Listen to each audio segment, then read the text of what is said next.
Welcome to MSB classes. आज है हमारा रेलवे के previous year GK and science के क्वेश्चन का लेक्चर नंबर 22, जिसमें हम पढ़ेंगे loco pilot, junior engineer, technician और ग्रुप डी में आए हुए जीके और जीएस के क्वेश्चंस। फर्स्ट क्वेश्चन हमारा, निम्नलिखित में से कौन 1 मिली एम्पियर के माप के बराबर है।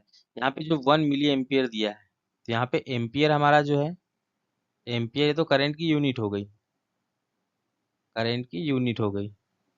और जो मिली होता है, तो मिली को हम बोलते हैं, मिली होता है हमारा 10⁻³ ठीक है। माइक्रो होता है हमारा 10⁻⁶, और हमारा किलो होता है 10⁻³ और मेगा होता है 10⁻⁶। तो हमसे क्या पूछा है यहाँ पे, मिली एम्पियर, 1 मिली एम्पियर। तो हमारा करेक्ट ऑप्शन हो जाएगा 10⁻³ एम्पियर। नेक्स्ट क्वेश्चन हमारा, गठिया एक बीमारी है जो खालिस्तान को प्रभावित करती है। तो गठिया एक बीमारी होती है जो हमारे जोड़ों को प्रभावित करती है, जोड़ों को प्रभावित करती है। और गठिया बीमारी में जोड़ों में दर्द, सूजन और अकड़न जैसी समस्या होती है। ठीक है, अकड़न जैसी, जैसे हमारा घुटना हो गया, हाथों में उंगलियों के जोड़ हो गए, कंधा हो गया, कोहनी हो गई। और ये जो गठिया होते हैं, इसके 150 से ज्यादा प्रकार होते हैं। ठीक है, तो जो गठिया है किसको प्रभावित करती है, जोड़ों को। Correct option option D. Next question है, इनमें से कौन सा हार्मोन मानव रक्त में शर्करा की मात्रा को नियंत्रित करता है। शर्करा मतलब शुगर, शुगर की मात्रा को नियंत्रित करता है। तो वो हार्मोन होता है इंसुलिन। इंसुलिन हार्मोन हमारे रक्त में शर्करा की मात्रा को नियंत्रित करता है, और ये अग्नाशय में बनता है, अग्नाशय में बनता है। तो जो करेक्ट ऑप्शन हो जाएगा option C, insulin.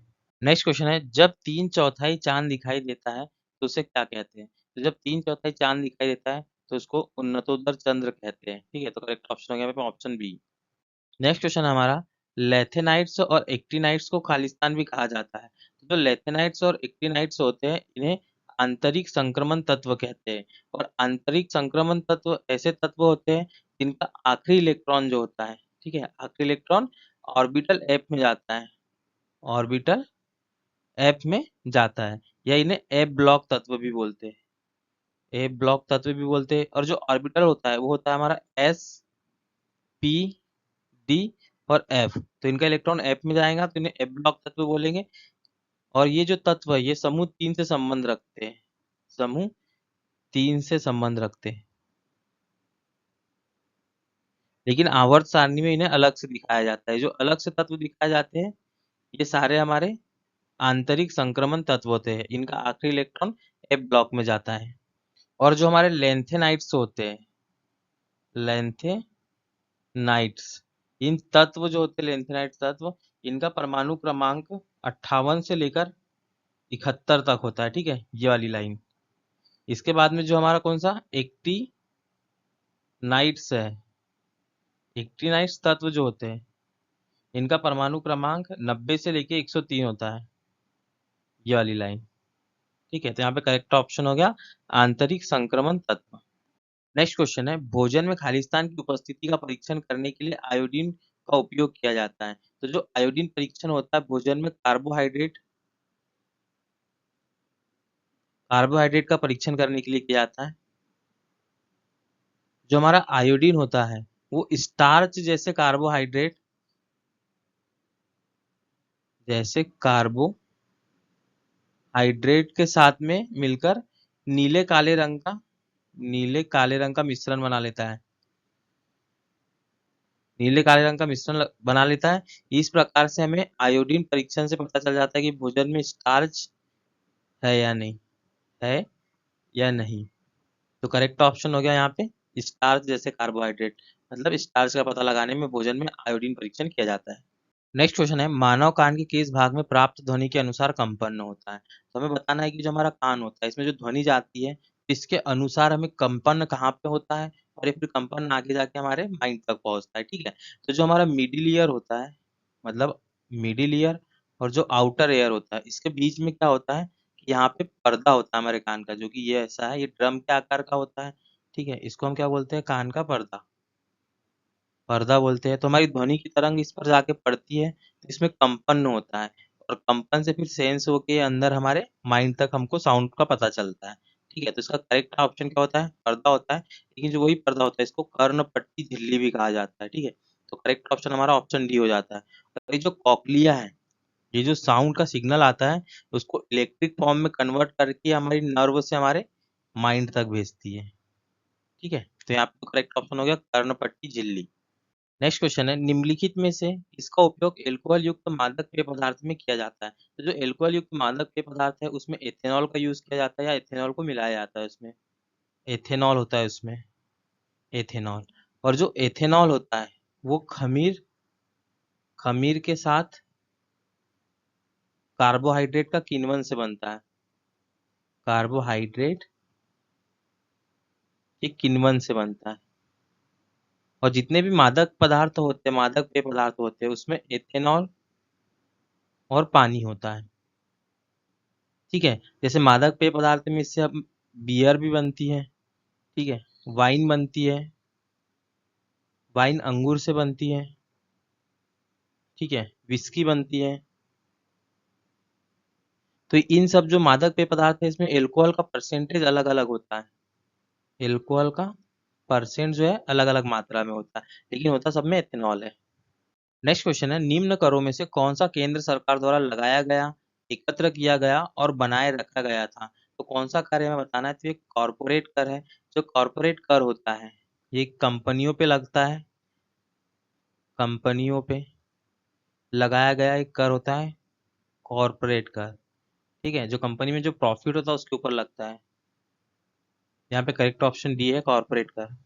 Next question है, हीलियम की परमाणविकता क्या है? तो हीलियम एकल परमाणुविकता होती है। जो हीलियम गैस होती है उसमें हीलियम का मात्र एक ही परमाणु होता है। ठीक है, हीलियम He से डिनोट करते हैं और इसका परमाणु क्रमांक 2 होता है। हीलियम जो गैस होती है वो रंगहीन होती है, गंधहीन होती है और स्वादहीन होती है। स्वादहीन होती है।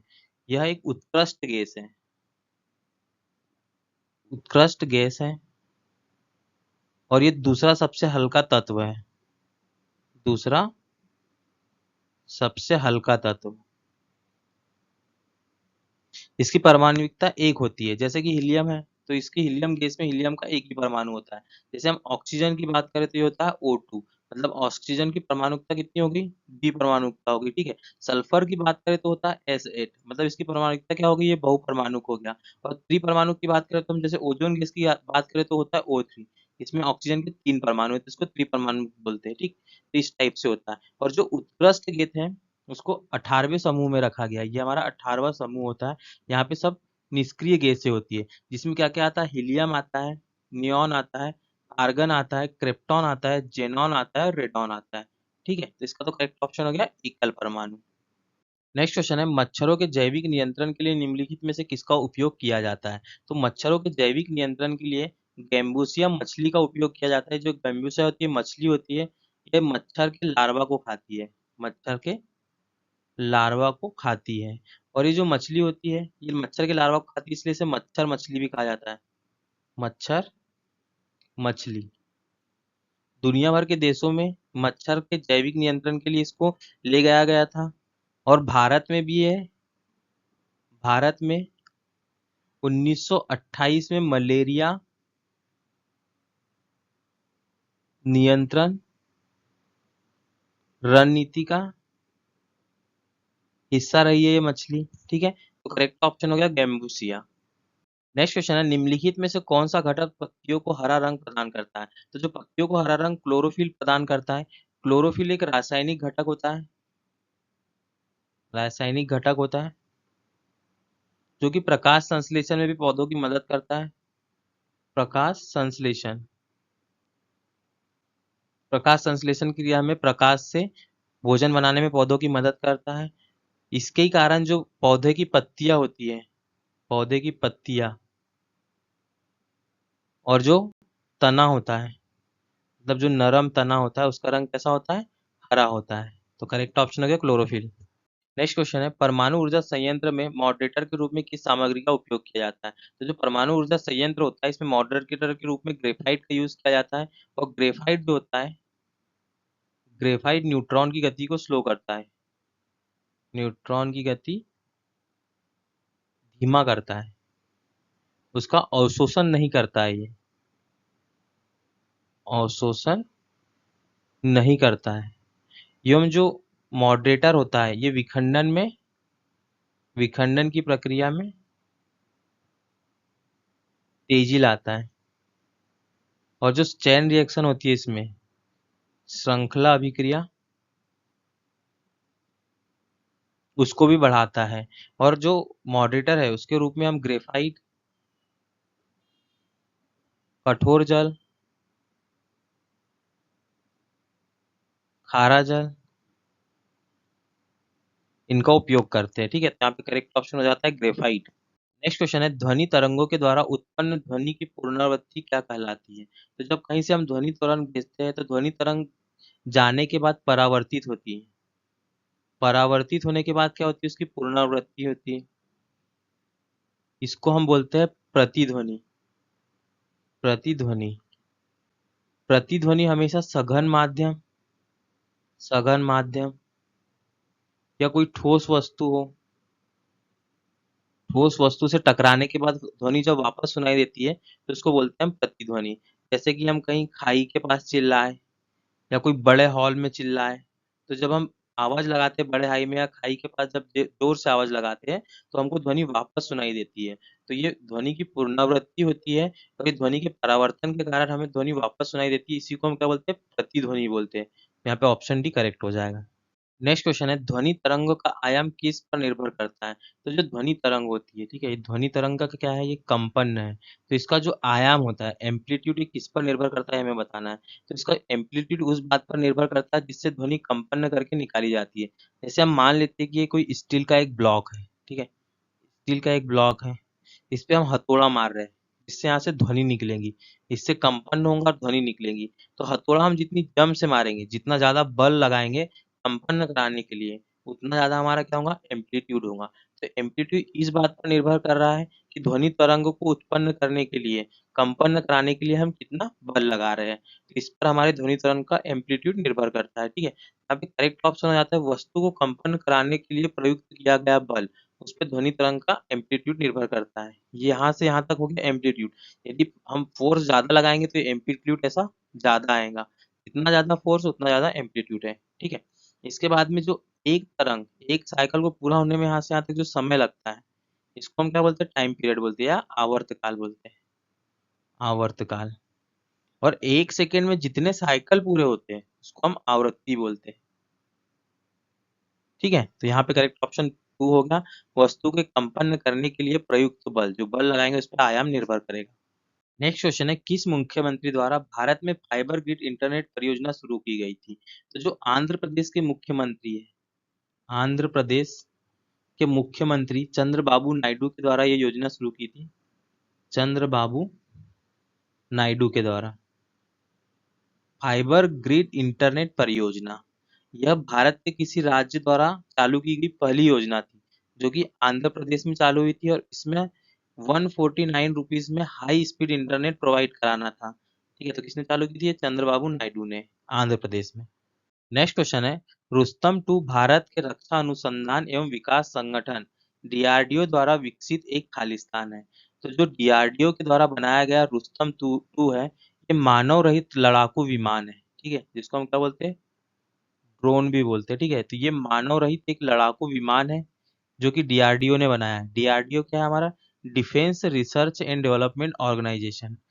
ठीक है, नेक्स्ट क्वेश्चन है निम्नलिखित में से कौन सा क्षार नहीं है? ठीक है, जो क्षार नहीं है वो हमें बताना है। तो पहले हमको दिया है NaOH, इसको हम बोलते हैं सोडियम हाइड्रोक्साइड। Sodium hydroxide. और एक क्षार होता है। इसके बाद में जो KOH होता है इसको बोलते हैं पोटेशियम हाइड्रोक्साइड, और ये भी क्षार होता है। इसके बाद में NH4OH, इसको बोलते हैं अमोनियम हाइड्रोक्साइड, और ये भी क्षार होता है। और जो C2H5OH होता है इसको बोलते हैं हम एथेनॉल, और एक क्षार नहीं है। तो करेक्ट ऑप्शन हो जाएगा हमारा option D, ethanol. Next question है किसी तत्व का परमाणु क्रमांक परमाणु में मौजूद खालिस्तान की संख्या के बराबर होता है। तो किसी भी तत्व का जो परमाणु होता है तो उसका जो नाभिक होता है उसमें होता है प्रोटॉन और न्यूट्रॉन, और उसके चक्कर लगाता है चारों ओर इलेक्ट्रॉन्स। ठीक है, कक्षा में इलेक्ट्रॉन होते हैं, और कक्षा में इलेक्ट्रॉन की जो संख्या होती है वो कितनी होती है 2n²। मतलब यदि पहली कक्षा हो तो उसमें 2 इलेक्ट्रॉन होंगे, दूसरी हो तो उसमें होंगे 8, तीसरी हो तो उसमें होंगे 18 इलेक्ट्रॉन। वो इस टाइप से कक्षाओं में इलेक्ट्रॉन होते हैं। और जो प्रोटॉन की संख्या और इलेक्ट्रॉन की संख्या बराबर होती है, ठीक है, प्रोटॉन की संख्या और इलेक्ट्रॉन की संख्या किसी भी परमाणु में बराबर होती है। लेकिन कई बार क्या होता है कि परमाणु में से एक इलेक्ट्रॉन चला जाता है या कोई एक इलेक्ट्रॉन आ जाता है, तो जो परमाणु जो होता है, परमाणु वो आयन बन जाता है। आयन मतलब इलेक्ट्रॉनों की संख्या कम ज्यादा हो सकती है, लेकिन जो प्रोटॉन होता है उसकी संख्या कम ज्यादा नहीं होती है। तो जो परमाणु क्रमांक है वो प्रोटॉन की संख्या के बराबर होता है। तो यहाँ पे करेक्ट ऑप्शन हो जाएगा ऑप्शन डी। नेक्स्ट क्वेश्चन है, मानव शरीर में पिट्यूटरी ग्रंथि कहाँ होती है? इसको हम पीयूष ग्रंथि भी बोलते हैं। पीयूष ग्रंथि ये कहाँ होती है हमें बताना है। जो पीयूष ग्रंथि होती है ये शरीर में हार्मोन को कंट्रोल करती है, हार्मोन को कंट्रोल करती है। और जो बाकी ग्रंथियां होती है उसमें हार्मोन रिलीज करने के लिए सिग्नल देती है। और जो पीयूष ग्रंथि होती है हमारे मस्तिष्क में पाई जाती है। इसका आकार बहुत छोटा होता है, ठीक है। तो करेक्ट ऑप्शन हो जाएगा हमारा मस्तिष्क के टेल में, मतलब ये मस्तिष्क में ऐसे नीचे साइड में पाई जाती है पीयूष ग्रंथि, ठीक है। यदि हमारा वीडियो अच्छा लगता है तो प्लीज वीडियो को लाइक कीजिए और हमारे चैनल को सब्सक्राइब कीजिए। Thank you for watching.